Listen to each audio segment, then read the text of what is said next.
Bir ara Nobel ödülü almış Aziz Bey'i dinlemiştim. Çalışma saatlerinden bahsediyor. Eskiden günlük 18 saat çalışıyordum ama şimdi biraz ihtiyarladım. Günlük diyor artık 12 saat falan çalışabiliyorum diyor. Böyle bir dimayı düşünün. Hayatını böyle çalışmaya adamış bir dima. Bu zatın eline şöyle 2 tane bebek arabası versek ve desek ki günde 12 saat boyunca oynayacaksın desek. Mahvolur değil mi? Bunalıma girer. Çünkü böyle bir dima sürekli üretkenliğe alışmışsa eğer ona bu şekilde bir şeyi vermek, geç şurada batak oyna, şurada bilye oyna, şurada çocuk arabalarıyla oyna demek zulümden, kahırdan başka hiçbir şey olmaz. Peki bu dünyaya fıtratının gereğini yapmak ve fıtratının gereğini yaparak Allah'ın esma tecellileriyle doymak için gelmiş olan insana geçici dünyevi lezzetleri verdiğinde o insanın ruhu darlıktan kurtulamaz. Sen ebed için yaratılmış, kalbi ancak fıtratının gereğini yaparak ve esma tecellilerinin lezzetine bakarak doyacak bir insana. Hadi şu barlarda bir gezeylen dediğin anda o mahallede, sokakta bilye oynamakla aynı oluyor. Hadi bakalım bir 10-20 yıl makam kovala, hadi biraz siyasetle oyalan. Hadi bakalım şu dünya işlerinde bir hürmet gör ama ihtiyarlayınca seni herkes unutsun dediğin anda böyle bir insan ruh darlığından, ruh sıkıntısından, bunalımdan asla ve asla kurtulamaz. Çünkü yaratılışı bu şekilde değildir. Bizim yaratılışımız fıtraten Allah'a aşık olarak yaratılmış. Sen o aşkı etrafta oyalanacağın şeylere sunmaya kalkarsan bir profesörün çocukların oyuncaklarıyla 12 saat oynamasındaki ruh sıkıntısından daha beter bir hale mutlaka gelirsin. Bizde madem böyle bir açlık var, neden hissedemiyoruz? Bu da farklı bir soru. İlk başta anlattığımız mesele iddialı bir mesele. Sen Allah aşkından başka bir şeyle tatmin olmazsın. Burada dinleyen biri şunu sorabilir. Dediğin doğru. Ben iman da ediyorum. Haklısın. Madem iman ediyorum ve doğru, ben bunu neden hissedemiyorum? Şimdi birisi doktora gitse, hasta mıyım değil miyim diye anlamaya çalışsa, doktor ona ilk olarak neyi sorar? İştahını sorar. Der ki, iştahın nasıl? 3-5 gündür bir şey yiyemiyorum desen, doktor der ki, bunda kesin bir hastalık var. Demek ki bizim Allah'ın aşkına karşı iştahımızın olmayışı bizim hasta olduğumuzu gösteriyor. Peki bu hastalığımız ne? İman zafiyeti, iman noksaniyeti. İmanımızın içerisinde kurt bile girmiş olabilir, o kadar hasta bile olmuş olabilir. İşte o hastalığın tedavisi olsun diye şu iman derslerinin her bir harfine külçeler ağırlığınca altın verseler gene de bu derslerin karşılığı asla olmaz. Fıtratımızın ve ruh darlıklarımızın nasıl giderileceğinin tane tane ilacı verilen şu yazıları okumaya başlayalım. Ruh darlığımızın, ruh sıkıntımızın, bunalımlarımızın sevdiğimiz insanlardan, eşyalardan, işlerden, gençliğimizden, sağlığımızdan ayrılmanın üzüntülerinin bütün çözümlerinin verildiği şu birkaç satırı tane tane okuyalım. Bismihi Subhanehu. 3. lema. 2. nükte. İnsanın fıtratında bekaya karşı gayet şiddet bir aşk var. Herkes duyabiliyor mu? Duyamıyor. Bazıları çok hastalanmış, imanında onu duyan yerleri artık tam olarak fark edemiyor. Hep onu eşyalardan bekliyor artık. Bu dostum beni hiç bırakmasın. Bu sevdiğimden hiç ayrılmayın. Şu saatim hiç kırılmasın. Bunlar hastalık alarmı. Evet. Hatta her sevdiği şeyde Hemen hayal edin sevdiğiniz bir şeyi. Sen hemen fotoğraf makineni hayal et. Sen saçlarını hayal et. Her sevdiği şeyde evet. kuvve-i vahime cihetiyle bir nevi beka tevehhüm eder. Sonra sever. Kuvve-i vahime. Tevehhüm değil mi? Vehim, kuruntu yani, kuruntu edecek. Neyin kuruntusunu ediyor? Sonsuzluğun. İnsan bir şeye muhabbet ederken onu sonsuzluğun boyasıyla boyamazsa onu sevemez. Oturduk şurada tantuni yiyoruz. Karşıda da adam sniper'ı dikmiş alnımın çatına bekliyor beni. Elimde de dürüm. Şöyle kalmışım. Bir adama bakıyorum, bir dürüme bakıyorum. Adama diyorum ki sen ne yapacaksın diyorum. Sen yemeğine ye bak. Ben bir ara sıkacağım. Şöyle bir mermi. Şuradan geçecek. O dürüm yenilebilir mi? Demek benim o dürümü yiyip ondan lezzet alabilmem için onu beka boyasıyla boyamam lazım. Bu dürüm hiç bitmeyecek. İki dost kahkahalar eşliğinde eğlense, hep esprileşse. O esnada da 10 tane bıçaklı adam içeri girse. Böyle Rambo bıçakları her birisinde. İkisi de şok olur değil mi? Ne yapıyorsun der. O 10 adam da dese ki siz gülmeye devam edin. Bir ara keseceğim seni dese. Çünkü her ölüm sniper'lı olmuyor. Kimi kesiliyor, kimi yanıyor, kimi boğuluyor, kimi hastalıktan ölüyor. Farklı farklı çeşitleri var ölümün. O esnada biri 10 kişi böyle bıçakla beklese o 2 kişi gülebilir mi? Bir daha öyle karikatürist espriler yapabilir mi? İmkanı yok. Demek Bir insan Azrail aleyhisselamın her an dibinde vazifesini bir anda yapabileceğini hissetse bu dünyadan gerçekten lezzet alamaz. Tersten okuyalım. Bu dünyadan lezzet alabilmek için beka boyasıyla o eşyayı boyamak lazım. Şu saati bir gün kırılacak diye almıyor insan. Ben bu saati alacağım, bana da ne yakışır? Peki ne kadar yakışır sana? Hep yakışır. Her zaman yakışır. Hani kırılma ihtimali falan, İnsan onu düşünerekten onu almıyor. Bu filmlerde, karikatürlerde çok olur. Hatta bir karikatürde var. Bir tane doktor ağaca kalp çizmiş. Değil mi? Hani ağaca kalp nasıl çizilir? Biz şöyle çizeriz genellikle. O böyle gerçek tam kalbi çizmiş. Öbürü diyor ne yapıyorsun ya, böyle kalp mi olur? Ne yapayım, cahil gibi mi çizseydim falan diyor ya. Neden oluyor onlar? İşte onun hatırası insanın beka hissinden dolayı. Fotoğraflar biriktiriyor musunuz? Birçoğunuzun hanımı, annesi, bacısı telefonu artık kaç gigabayt, kaç terabaytsa tamamı bebeklerinin fotoğraflarıyla dolu mu? O hatıralar sonsuzluk ve beka özleminden.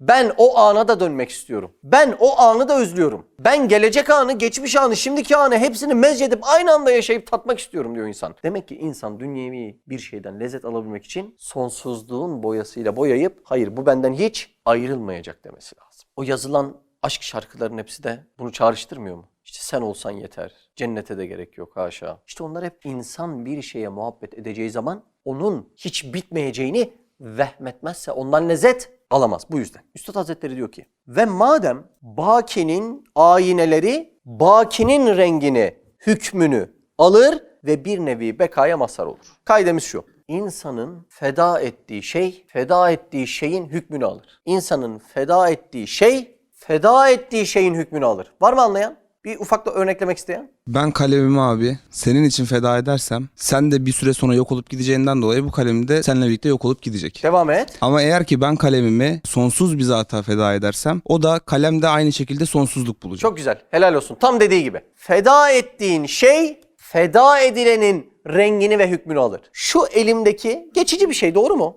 Ben bunu sonsuz olan Allah için feda edersem bu da sonsuz rengini alacak ve ahirette bu fedakarlığım ilelebet hep yanımda olacak. Tersi de geçerli mi Şimşek? Geçerli. Bir insan sonsuza bakan elmas hükmündeki şeyleri dünya için harcarsa bu sefer 3 kuruşluk değerine dönecektir. Yani siz geçici bir şeyi Allah için feda ettiğinizde o da sonsuz hükmünü alacak. Siz sonsuz bir şeyi, ibadetinizi, kulluğunuzu, Allah'a olan muhabbetinizi, sevginizi geçici bir şeye feda ettiğinizde sonsuz sevginiz geçici 3 kuruşluk bir hüküm alacak. Şimdi bu denkleme bakarsan geçici şeyler sonucunda mahlukatın, sevdiğiniz ve muhabbet ettiğiniz şeylerin sizi terk etmesi sonucu açılan yarayı Allah Azze ve Celle tedavi edebilir. Ama Allahsızlığın açtığı yarayı hiçbir fani geçici şey tedavi edemez. Bir insan bir şeye muhabbet etmesi için onu sonsuzla boyaması lazım. Ne vakit zevalini düşünse veya görse derinden derine feryat eder. Pantolonu yırtılınca dayanamıyor insan ya. Ben daha bu pantolonla kaç bahar geçirecektim. Pantolona dayanamayan insan çocuğunu, anasını, babasını, gençliğini, kendisini kaybetse. Çünkü insan en ziyade kimi sever aslan? Kendi nefsini sever. Şimdi bize verilen bu ceset var ya, bu ceset. Maddi alemle mana alemi arasındaki ilişkiyi kurmak için verilmiş. Bir yudum su içiyorsun. Maddi alem mi bu? Maddi alem. Rabbini tanıyor musun suyla? Tanıyorsun. Allah Allah, mideme göre, dilime göre bu suyu nasıl yaratmış? Demek onun sofrasında daha ne nimetler var deyip tanıdın mı? İşte bu ceset, bu maddi alemle mana alemi arasındaki ilişkiyi kurmak için anahtar. Bu cesetin bu sebepten dolayı verildiğini aldırmasam, bütün yatırımı cesete yapsam, gezelim, eğlenelim, yiyelim, haramlara girelim, barlar, diskolar. Bak, mana alemi var mı? Yatırımı ceset için yapıyorum. En güzel yüzükler, bilmem neler, işte aklınıza ne geçse yani. Hepsini yapıyorum. Hiçbir mana alemiyle ilişkisi yok. Yaş geldi filan kese. Cesedi çekip aldı mı? Aldı. Bütün yatırımın havada kaldı. Bunun zevalini düşünse veya görse derinden derine feryat eder. Bunu feryat ettikten sonra şu dersi bilirsen nasıl bir yol izleyeceğini bilirsin. Bazen insanlar bu feryat ediyorlar ama çözümün ne olduğunu tam anlamadıklarından veya bilip işlerine gelmediklerinden çözümler de aranıyor.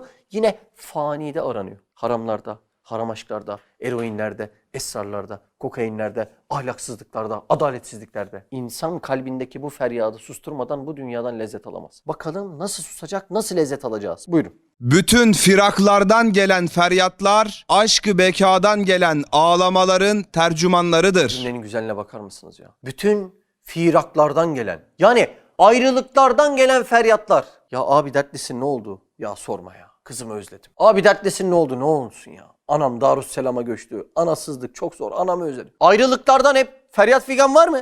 İşte diyor ki bu feryatların var ya, o çığlıkların. Aslında ondan ayrıldığın için değil diyor bak. Aşkı bekadan, sonsuzdan gelen ağlamaların tercümanı oluyor. Bakın bu cümle bugünkü dersimizin ana konusu. Sen bu kalbi ne kadar hor kullansan da, ne kadar sağ solda eskitsen de bu kalp ne için yaratılmışsa önce onu arıyor. Ördek yavrusu yumurtadan çıkınca neyi arıyor? Suyu arıyor. O nasıl suyu arıyor? Senin kalbinde öyle sonsuz arıyor. Bak dünyaya gelir gelmez arıyor. Diyor ki sonsuz nerede, sonsuz nerede? Dünyaya gelir gelmez onu arıyor. Bir bebeğin feryat figanı bile o yani. O süt hiç bitmesin. O rahatım hiç bozulmasın. O bile o sonsuzluğu arıyor. Bir tohum toprak altından çıksa, neşvi nema bulsa neyi arıyor? Güneşi arıyor, bulutu arıyor, suyu arıyor. O tohum nasıl o aşklarını arıyorsa insan gözünü açar açmaz o da sonsuzluğu arıyor. Kafesten kaçan kuş neyi arar? Gökyüzünü arar. O kuş nasıl gökyüzünü arıyorsa senin kalbinde öyle sonsuzluğu arıyor. Şunu anlamamız lazım. Sen sonsuzu veyahut sonsuza giden yolu bulamadan bu dünyada sana huzur yok. Önce burayı anlamamız lazım. Bugün eğlensen geçici bir şekilde eşyayla oyalanmak ne biliyor musun Sinan? Morfin gibi.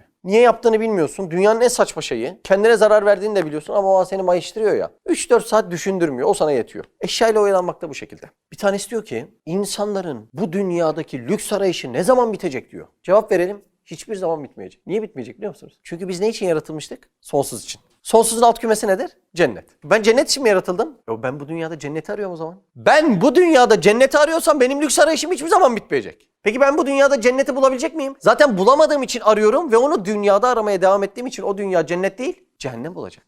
Bak hiçbir zaman bitmiyor o lüks arayışı. Hiçbir zaman.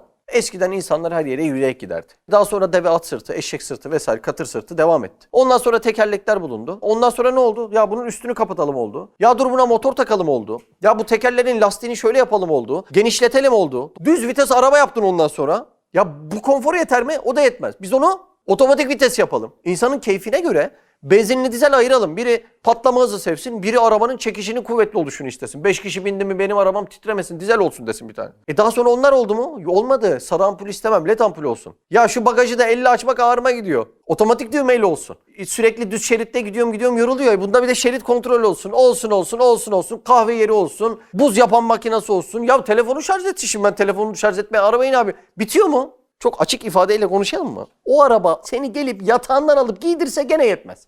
Gene yetmez. Çünkü insan niye yetmiyor biliyor musun? Cenneti arıyoruz Sinan. Biz bu cennet arayışını tamamen dünyaya verdiğimiz anda ne dünya seni doyurur ne de dünya yüzünü güldürür. Demek bu minvalden baktığında lüks arayışı biter mi? Tabii ki de bitmeyecek. Peki insan bu kadar arayış içerisinde sürekli eşya ile oyalanıyor. Öyle bir hastalık var. Eşya ile oyalanma. Alışveriş merkezi gezilir, yeni eşyalar alınır. En böyle garip gelen aksesuar bile. Yani şunu böyle yapmayayım da bunun kapağını da değiştireyim falan diye. Sürekli oyalanır. İnsan doymaz. İnsan ruhunu, cesedini oyalayarak meşgul etmeye çalışır. Dışarıda gördüğünüz karmaşanın en büyük sebebi bu. İnsan ruhunu, cesedini oyalayarak meşgul etmeye çalışır. Bir gün bebeğiniz aç olsa, velev acıkmış, velev anne sütüne acıkmış, hasılı. Siz de o an o bebeği doyurmamak hikmetlidir diyelim. Bebeği oyalamak için eline oyuncak verir misin? Aç bebeğe oyuncak verdim. Bu bebeğe bu oyuncağı versem 3 saniye sonra alıp atar mı? Atar. Neden? Çünkü o oyuncağın o bebeğin açlığını doyurmadığını anlar. Derler ki aça 40 yorgan örtmüşler gene de uyuyamamış. Çünkü onun açlığı başka, senin tedavin başka. Peki bizim dünyada sürekli neden eşyayla ilgilenip sağa sola attığımızı ve bu kadar değiştirdiğimizi anladınız mı? Ruh oyalanmak istiyor. Sen de ruhu doyurmayı bilmediğinden bedeni oyalamaya çalışıyorsun. Ama o bebek gibi anlıyor ki bu da beni doyurmuyor. Sayısız hedefimiz oldu mu bu yaşa kadar? Oldu. Özellikle bizim neslin çocuklarının en büyük hedefi aileler o noktada bilinçli olduğundan eğitim. Ama nasıl? Bizim ailelerin bilinci fazla aşmıştı. Böyle at yarışı gibi o şekilde bilinç verdiler. İnsan hayatının gayesi ne oldu? Şu ilkokulda bir okuma yazmayı öğrensem. Sonra şu matematiği bir halletsem. Daha sonra Anadolu Lisesi sınavları vardı bizim zamanımızda. Bir de Mersin'de mesela 4 tane Anadolu Lisesi vardı. 4 tane. Ya onun birine girmem lazım. Bak girdin. Rahatladın mı? Ama en büyük hedefin oydu. Maksuduna ulaştın gene oldu mu? Olmadı. Ya şöyle bir üniversiteyi de halletmem lazım. Hallettin mi? Üniversiteden daha büyük gaye olur mu ya? Oluyormuş bak. Onu da yaptın. Tatmin oldun mu? Gene tatmin olmadı. Ya benim sağlam bir iş bulmam lazım. Buldun mu? Devamı geldi mi? Bak tatmin olmuyor ha bak. Hedeflerin var. Her hedefine ulaştığında seni tatmin etmiyor. Zaten akıllı adam 2-3 tane hedefe ulaşıp tatmin olmadığında, işte üniversite büyük hedef oldu, ne oldu bir şey değişmedi. İşte iş bulayım büyük hedef oldu bir şey değişmedi. Evleneyim büyük hedef oldu bir şey değişmedi. Akıllı adam 2-3 tane bunu tecrübe ettiğinde der ki bu dünya beni doyurmuyor ama kandırıyor der. Benle çok nişanlanıyor ama benle hiç evlenmiyor bu dünyada. Ve akıllı adam ne der biliyor musunuz? Benim arzuladığım, iştah duyduğum her şey ulaşıncaya kadar kıymetli der. Bu dünyanın adetullahından bir tanesi. Bu dünyada ulaştığın hiçbir şeyle doymayan ruhun neye ulaşırsan ulaş, ızdırap içerisinde, kabz halinde böyle seni sıkıp daraltıyorsa ve sen hala çözümü dünyadan arıyorsan bir akıl tutulması var mı? Onu da düşünmek lazım. Cümleyi bir daha oku Ömer. Bütün firaklardan gelen feryatlar, aşk-ı bekadan gelen ağlamaların tercümanlarıdır. Şimdi ben şu suyu çok seviyorum ve bundan ayrı kalınca ben üzülüyorum. Ama şu cümle diyor ki sen sudan ayrı kaldığın değil Allah'tan ayrıldığın için üzülüyorsun diyor. Ne alaka ya? Önce cümleyi anlayalım. Bütün firaklardan, ayrılıklardan gelen tabletim kırıldı, saatim kırıldı, suyum döküldü. Bütün firaklardan gelen feryatlar. Üzüldün mü?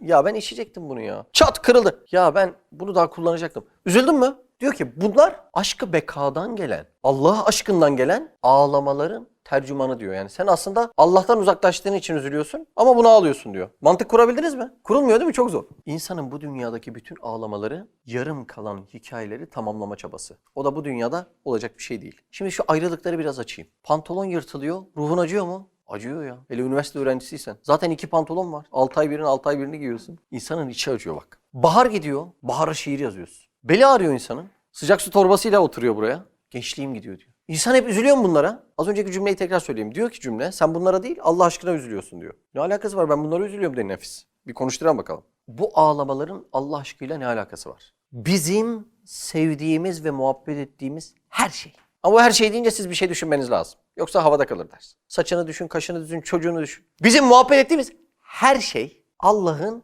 esmasıyla boyandığı için biz seviyoruz. Şu sudaki bütün atomlara kadar Allah'ın esması boyamış. Demek ki bu suyun bitmez hali Allah'ın zatında var.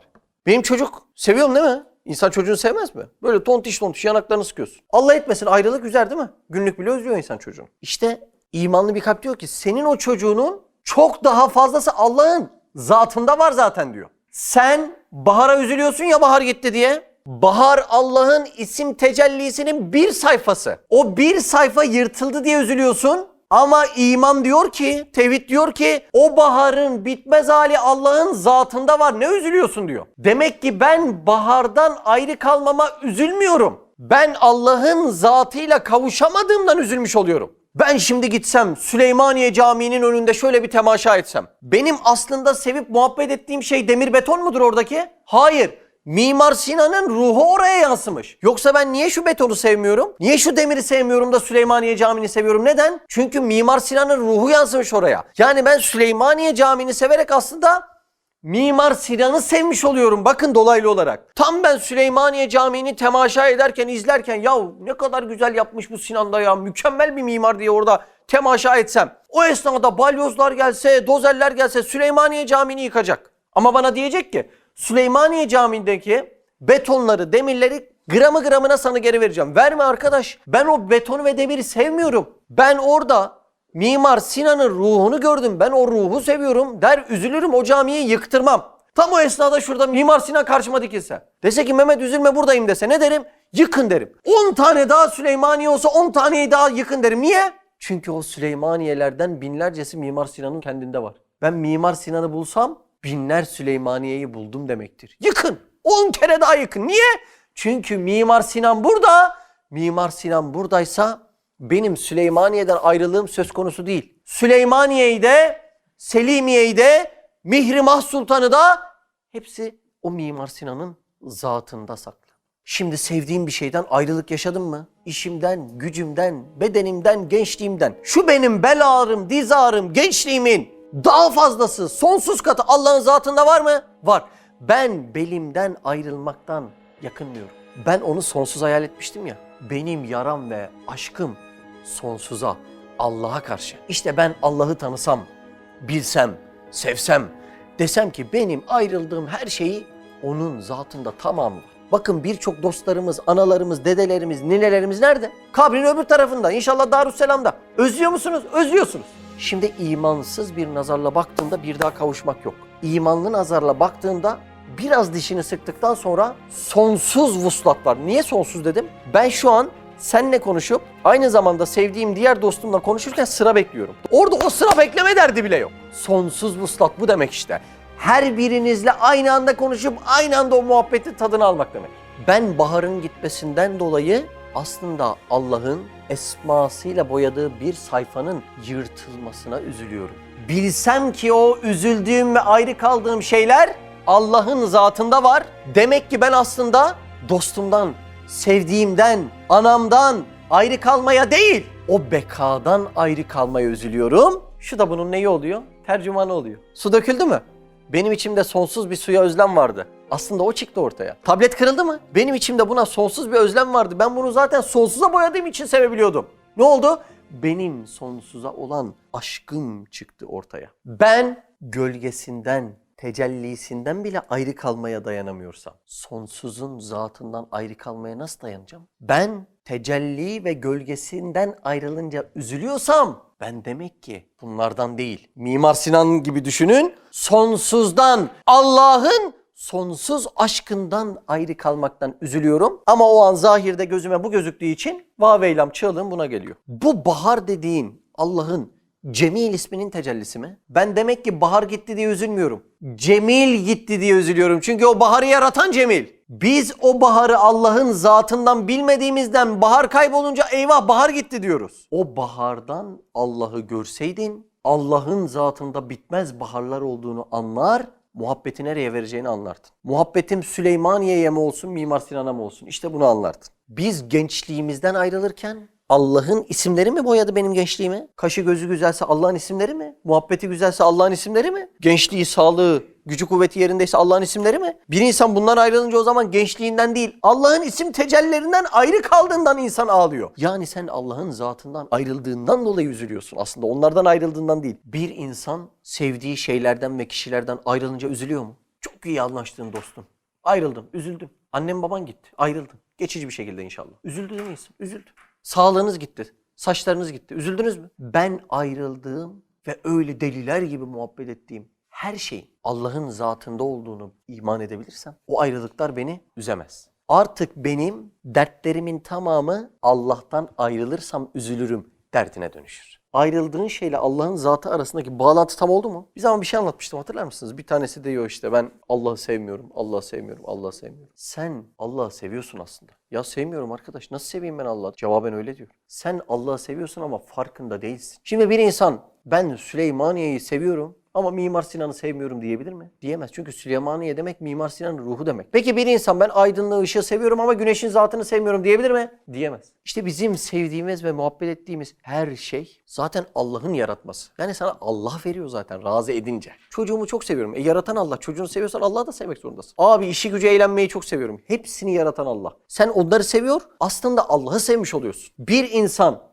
ışığını sevip güneşi sevemeyeceği gibi esma tecellileriyle yaratılan bunca şeyi sevip Allah'ı sevmiyorum diyemez. Allah'ı seviyorsun ama naz yapıyorsun. Niye naz yapıyor biliyor musun? Perde yırtılmamış. Şuradaki perde bir yırtılsa Allah yarattı. Allah'ın esma tecellileri denilse bütün muhabbet onun zatına dönüşecek. Ömer'den ayrı kaldığımda niye beka için ağlamanın tercümanı olsun ki diyordum. Çünkü Ömer'i yaratan o beka. Şimdi bizim evde çocuk şeker çikolata elinden alınınca çikolata kutusuna ağlamıyor. Annesini alıyor. Niye? Annesinin verdiğini biliyor çünkü. O çocuk annesinin verdiğini bildiği gibi biz de sevdiklerimize Allah'ın verdiğini bilsek ağlamalarımızın hepsi aslında Allah'ım ben sensizliğe ağlıyorum, Allahsızlığa ağlıyorumun tercümanı olacak. Bütün firaklardan gelen feryatlar, Bak. Ayrıldığın şeylerden üzüldün. Evet. aşkı bekadan gelen ağlamaların tercümanlarıdır. Sonsuza ağlıyorsun ama gözyaşını ona döküyorsun. Bizim çocuk elinden oyuncağı alınınca nasıl annesine ağlıyor? Çünkü annesinin verdiğini biliyor. Biz de şu kainattakilerin hepsinin Allah'ın esmasının boyası olduğunu ve hepsinin bitmez tükenmez hazinesinin Allah'ın zatında olduğunu bilsek biz aslında sonsuzluğa ağlıyoruz. Bunu anlayacağız. Devam. Eğer tevehhüm-ü beka olmazsa muhabbet edemez. Hatta denilebilir ki alemi bekanın ve ebedi cennetin bir sebebi vücudu şu mahiyeti insaniyedeki o şiddetli aşk-ı bekadan çıkan gayet kuvvetli arzuyu beka ve beka için fıtri umumi duadır ki. Önce kitap mı olur, sizce okuyucu mu olur? Okuyucu olur. Önce cennet mi olur, sizce muhatap mı olur? Muhatap olur. İşte Allah muhatabı yaratıyor. Kalpte ne var? Sonsuza aşk, iştiyak var. Yok olmamak var. Sıkıntı çekmemek var. Hiç ayrılmamak var. Bu kuvvetli kalbin duasından karşılığında da cenneti yaratıyor. Anladınız mı cennetin yaratılmasının hikmet ve sebebini? Devam. Baki-i Zülcelal o şedid, sarsılmaz, fıtri arzuyu, o tesirli, kuvvetli, umumi duayı kabul etmiştir ki fani insanlar için baki bir alemi halk etmiştir. İnsandaki arzular var olan şeylere karşıdır. Şöyle güzel bir antrenman yaptığınızda Mideniz böyle hararet alarmı veriyor mu? Niye veriyor? Karşılığı var. Su var. Şimdi orada mideye sorsam desen ki ya sen niye hararet yaptın? Niye susadın? Neye susadın? Suya susadım. Var ki susadın, olmasa neye susayacak? Yani o var ve onun karşılığı var. Peki midenin açlığının karşılığında yeryüzü komple sofra olarak yaratılmış mı? Kaç çeşit patates vardı Ali? 5000. Nideli bilim adamları diyor ki 5000 çeşit patates var. Portakal desek, üzüm desek bunları çeşit çeşit yaratmış. Bunlar ne için biliyor musun? Yumruk kadar midenin açlık alarmı için. Peki ciğerine karşılık ne var? Hava var. Peki sizin bilmediğiniz bir meyveyi canınızın çektiği oldu mu hiç? Anguçça diye bir meyve olsa canınız çeker mi? Abi bilmiyoruz ki çeksin. Nedir bu yani, değil mi? Peki bizim canımız ebediyeti çekiyor mu? Niye? Önceden tattık çünkü. Yaratılmadan önce o ebediyeti tattığımız için dünyada ruhumuzun canı o ebediyeti çekiyor. İnsanın bilmediği bir şeyi canı çekmez. Benim canım niye sonsuzluk çekiyor? Tattım çünkü. Öyle olmadı mı? Allah Azze ve Celle sordu. Biz de cevap verdik. Neresiydi orası? Bezmeeles. Ruhlar alemiydi. Galü bela dedik değil mi orada? Bela. Evet dedik orada. İnsanın uyanık vicdanı ebed ebed diye bağırıyordu. Miden suya bağırıyor muydu? Niye? Karşılığı var. Peki vicdan ebed ebed diye bağırıyor mu? Karşılığı var. Nedir karşılığı? Cennet diyarı. Dünya cihetinde düşünüyorum. Koskoca tonluk fil otla doyuyor. Kaç ton fil? 150 ton balina böyle işte bütün balıkları yiye yiye doluyor. Biz 50 kilo 100 kilo adamız. Balığın çeşidini yeriz. Meyvenin çeşidini yeriz. Böyle bir içecek olsa, bir şeftali suyu olsa biz onların kalitelerini anlarız. Ya bunun şeker oranı şöyle olmuş. O bir tantuni olsa, dünyadaki bütün tantunicileri böyle sırala deseler biz sıralarız. Dilimiz o kadar hepsini ayırabilecek barkod özelliği var. Koskocaman fil otla doyarken bu Mehmet'in yumruk kadar midesi için Allah niye bu kadar çeşit çeşit nimet yaratmış? Demek olay benim doymam değil. Olay ne biliyor musun? Senin yumruk kadar midenin karşılığında benim zenginliğimi tanı diye bu kadar envai çeşit nimet yarattım sana. Olay doymam olsa kuru ekmek yarattım doyardım. Demek olay benim doymam değil. Aynı mantık silsilesine devam edelim. Benim yumruk kadar midemin açlık duası için kainatı sofra olarak yaratan Allah Azze ve Celle imanın asıl merkezinin kalbin ebed ebed çığlıklarına karşı hiç cenneti yaratmaması söz konusu olabilir mi? Bir zat düşünün ki sineğin vızıltısını duyacak ama halisin sesini duymayacak. Ne deriz buna? Güleriz ya. Sineğin vızıltısını yani şu midenin sesini duyan Allah Azze ve Celle kalbin çığlıklarını yani insanın sesini elbette duyacaktır. Elbette duyacaktır. Bizim dünyadaki sevdiğimiz şeylerden ayrı kalmamızın esas sebebi bizde Allah aşkı var ya. Biz Allah'ın aşkından uzaklaştığımız için ona üzülüyoruz dedik. Biz Allah aşkının arayışındayız. O sonsuzluğu nasıl kazanacağını, nasıl elde edebileceğini, yollarını bulamazsan sana lezzet kapıları da kapalıdır dedik. Şimdi o zaman şunu da konuşalım. Biz bu dünyada hiç lezzet almayalım mı? Alalım. Peki nasıl alalım? İnsanın bu dünyada lezzet almasının iki şekli vardır. Buyurun. 1. Fıtratının gereğini yapmak. 2. Esmaya aynedarlık etmek. İnsanın lezzet alma şekli 2'dir. 1. Fıtratının gereğini yapmak. Ben bir kuşu en güzel kafese koysam mutlu olduğunu iddia edebilir miyiz? Mutlu olsa kapağını açar açmaz özgürlüğüne uçmaz. Ya bugün bir video izledim de şimdi anlatımı komik olmayacak ama ben de anlatayım. Herhalde adamın bir tanesinde cennet papağanı var. Geceleri böyle bırakıyor. Bıraktıktan sonra da geri geliyormuş. Benim anladığım kadarıyla yani. Devamında da şunu diyordu. Gündüz vakti karlı böyle balkona çıkıyor. Bazıları yazmış ki sen bu kuşu gece bıraktığın için geri dönüyor. Şimdi de gündüz bırakıyorum göreceksiniz diyor. Kuş hemen elinden direğe atlıyor direkten uçup gidiyor. Adam diyor ki gitti ya.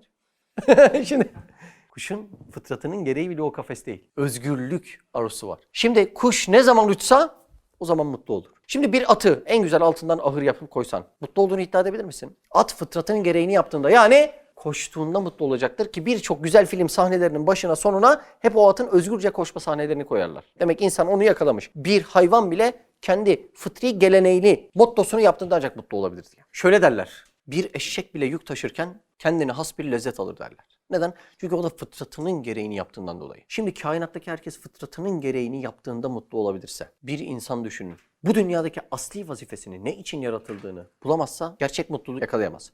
Bu fıtratının gereğini yapma noktasını kişi yıllar geçtikçe inceltmesi lazım. Önce Rabbini bulmaktır bu. Daha sonra Rabbin için bir mücadeleye girmektir. Daha sonra o mücadelede bir sorumluluk almaktır. Daha sonra o sorumluluğu hakkıyla yapmaktır. İnsanın alabileceği en büyük lezzet esmaya aynadarlık olmak. Ne demek bu esmaya aynadarlık? Biraz bakalım. Şurada güzel bir tantuni olsa ben lezzet alır mıyım? Neyle alırım? Dil cihazatıyla. Kaç çeşit koku var?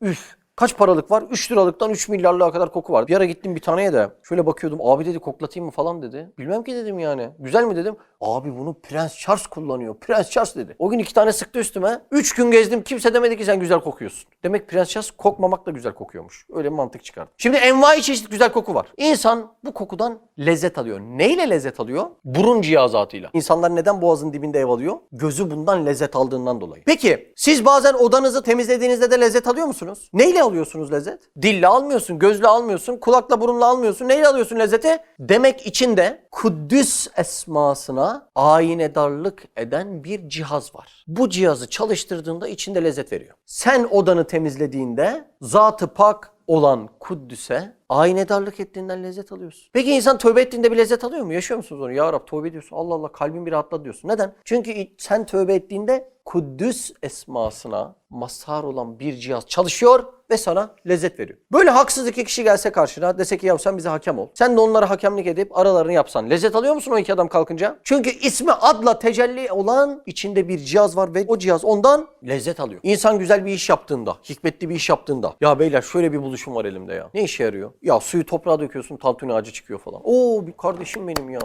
Mükemmelsin işte bir Mersinli bunu arar falan. İnsan bunu göstermekten niye lezzet alır? Çünkü sen hikmetli bir iş gösterdiğinde lezzet alıyorsun. Sebebi içinde ismi hakime aynedarlık eden bir cihaz var. Ve o cihaz çalıştığında dil çalışınca lezzet verdiği, burun çalışınca lezzet verdiği, kulak çalışınca lezzet verdiği gibi o cihaz da lezzet veriyor. Eğer bu cihazları dünyaya kullansan bu sefer de lezzet değil, elem veriyor. Şurada yediğimiz içtiğimiz bir şeyden çok affedersiniz bir hayvan da kendi çapında lezzet alabilir. Ama esmaya aynedarlık ancak insanın lezzet alabileceği bir şeydir. Ve bizi hayvandan ayıran özellik de esmaya aynedar olup fıtratın gereğini yapıp lezzet almaktır. Neden insanların birçoğu bunun farkında değil? Bizde kalabalık psikolojisi var. Kapının önüne çıksak herkes bir yere koşuyor. Biz de koşarız değil mi? Yolda bile sormayız nereye gidiyoruz diye. Daha sonra varsak desek ki ya mübarek niye koştuk biz böyle? Vallahi ne bileyim öndekiler koşuyordu biz de koştuk. Aynı psikoloji bizde rahmi maderden çıkar çıkmaz başlıyor. Birileri diyor ki iştir, güçtür, şudur, budur. Hiç ihtiyacın olmayan şeyler senin ihtiyacındır deyip yarışa sürüklüyor. Biz de hep onlara uymaya çalışıyoruz. Bitmeyen tutkular, bitmeyen arzular, asli vazifeler hep çöpe, hep köşeye. Daha sonra böyle kabre girsek, Münker Nekir dikildi. Ya o kadar hesap sorgu vardı ne oldu bunlar dese? Sen niye böyle dünyadakiler gibi koşturdun dese? Biz de desek bilmiyorum ki benim iş arkadaşlarım böyle koşturuyordu ben de onlara uydum.